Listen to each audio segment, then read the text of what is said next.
சரஸ்வதி பூஜை அன்றைய தினம் கல்வி, கலை, அறிவு, ஞானம் ஆகியவற்றிற்கு அதிபதியான சரஸ்வதி பூஜைக்கு சிறப்பு பூஜைகள் செய்யப்படுகிறது. அன்று புத்தகங்கள், இசைக்கருவிகள், கல்விற்கு பயன்படுத்தும் கருவிகள் அனைத்தையும் இறைவன் முன்பு வைத்து நாம் வழிபடுகிறோம். ஆயுத பூஜையானது நாம் செய்யும் தொழில், நாம் உழைக்கும் உழைப்பு, நாம் பயன்படுத்தும் கருவிகள் மற்றும் வாகனங்களுக்கு பூஜை செய்து அர்ப்பணிக்கின்றோம். விஜயதசமியானது புதிய முயற்சிகளை தொடங்குவதற்கும், கல்வியை ஆரம்பிப்பதற்கும், வியாபாரத்தை தொடங்குவதற்கும் மிகச்சிறந்த நாளாகும். நாம் இப்பொழுது சரஸ்வதி பூஜை, ஆயுத பூஜை செய்ய உகந்த நேரத்தை பார்க்கலாம்.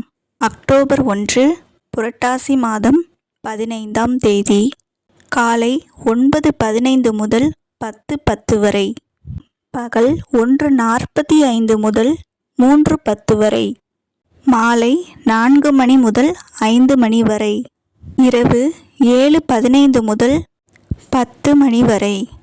அனைவருக்கும் சரஸ்வதி பூஜை, ஆயுத பூஜை, விஜயதசமி நல்வாழ்த்துக்கள்.